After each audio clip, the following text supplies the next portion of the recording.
हर engine के पीछे एक कहानी होती है, लेकिन कुछ इंजन अपने आविष्कारक की जान भी ले लेते हैं। नमस्कार, मैं हूं सचिन और आपका स्वागत है तारीख याद है में। आज की तारीख है 29 सितंबर 2025। लेकिन आज का दिन इसलिए खास है क्योंकि आज से ठीक 112 साल पहले यानी 29 सितंबर 1913 को एक ऐसी घटना घटी थी जो आज भी दुनिया की सबसे बड़ी मिस्ट्री बन गई। कल्पना कीजिए, एक अंधेरी रात, समंदर के बीच चलता हुआ स्टीमशिप और अचानक से दुनिया के सबसे प्रतिभाशाली आविष्कारकों में से एक का गायब हो जाना। ना कोई चीखना, ना चिल्लाना, ना कोई संघर्ष के निशान, बस एक खाली कमरा और बिस्तर पर साफ सुथरे तरीके से रखे कपड़े और एक रहस्य जो 112 साल बाद भी बरकरार है। आज हम बात कर रहे हैं रूडोल्फ डीजल की। जी हाँ, वही डीजल जिसके नाम पर आज दुनिया की सबसे महत्वपूर्ण इंजन चलती है। लेकिन ये कहानी सिर्फ इंजन की नहीं है, ये कहानी है शक्ति की, षड्यंत्र की और एक ऐसे रहस्य की जो आज भी हमें सोचने पर मजबूर करता है। तो आखिर क्या हुआ था उस रात 29 सितंबर 1913 को? ये कहानी थी एंटवर्प से हॉर्विच जा रहे स्टीमशिप ड्रेसडेन की। रूडोल्फ डीजल, जो उस समय दुनिया के सबसे अमीर और प्रसिद्ध आविष्कारकों में से एक थे, एक महत्वपूर्ण बिजनेस मीटिंग के लिए इंग्लैंड जा रहे थे। उनके पास क्रांतिकारी डीजल इंजन का पेटेंट था जो दुनिया को बदलने की क्षमता रखता था। लेकिन जब अगली सुबह 6:15 बजे उन्हें जगाने के लिए क्रू मेंबर उनके कमरे में गया तो वहां था सिर्फ सन्नाटा।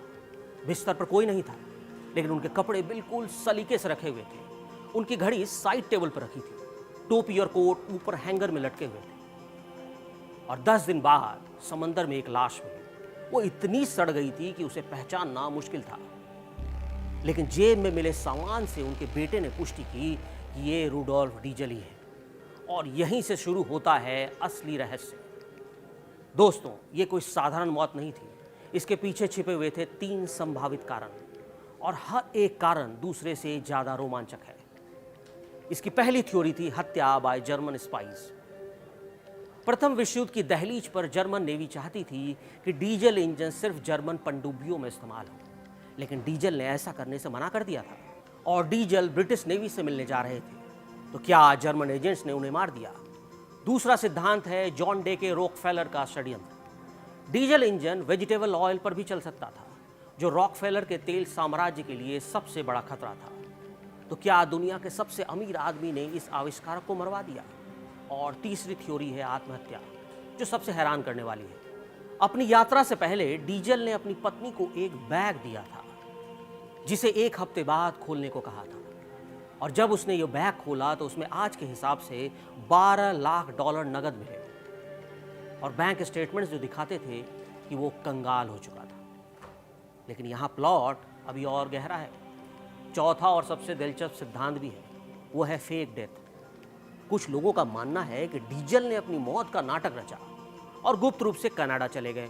वहां वो ब्रिटिश सरकार के लिए काम करते रहे, विंस्टन चर्चिल के लिए सबमरीन इंजन बनाते रहे, क्योंकि 6 महीने बाद उनकी पत्नी भी गायब हो गई। तो क्या वो भी कनाडा चली गई थी? दोस्तों, समझिए कि डीजल का आविष्कार कितना क्रांतिकारी था। 1892 में पेटेंट किया गया यह इंजन 75% तक एफिशिएंट हो सकता था, जबकि स्टीम इंजन केवल 10% एफिशिएंट थे। किसी भी फ्यूल पर यह चल सकते थे, peanut oil, vegetable oil, coal tar और no ignition system. Heavy loads को इकोनॉमिकली ट्रांसपोर्ट कर सकते थे। 1912 तक दुनिया भर में 70,000 से ज़्यादा डीजल इंजन काम कर रहे थे। और ये वो टेक्नोलॉजी थी जो ट्रेन, शिप, ट्रक और सबमरीन्स को क्रांतिकारी रूप से बदलने वाली थी।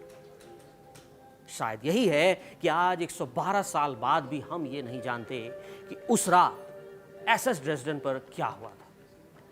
क्या यह जर्मन इंटेलिजेंस की साजिश थी, ऑयल माफिया का काम था, डिप्रेशन से परेशान जीनस की आत्महत्या थी, या फिर सबसे शातिर एस्केप प्लान जो इतिहास में कभी एग्जीक्यूट हुआ हो? डीजल की कहानी हमें याद दिलाती है कि इनोवेशन हमेशा पावरफुल इंटरेस्ट से टकराती है।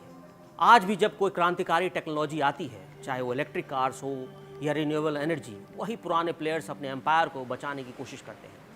रूडोल्फ डीजल चाहता था कि उनके इंजन छोटे बिजनेसमैन को भी बड़ी कंपनियों से कम्पीट करने में मदद करें। वो चाहते थे कि टेक्नोलॉजी ह्यूमैनिटी की बेटरमेंट के लिए हो, किसी एक नेशन या कंपनी के मोनोपोली के लिए नहीं। तो दोस्तों, ये थी आज की तारीख याद है की कहानी। एक ऐसा रहस्य जो आज भी अनसुलझा है, एक ऐसा आविष्कार जिसने दुनिया बदल दिया, लेकिन वो खुद रहस्यमय तरीके से गायब हो गया। तो क्या आपको लगता है कि रुडोल्फ डीजल की मौत सुसाइड थी, मर्डर थी, या फिर दुनिया का सबसे बेहतरीन एस्केप प्लान था?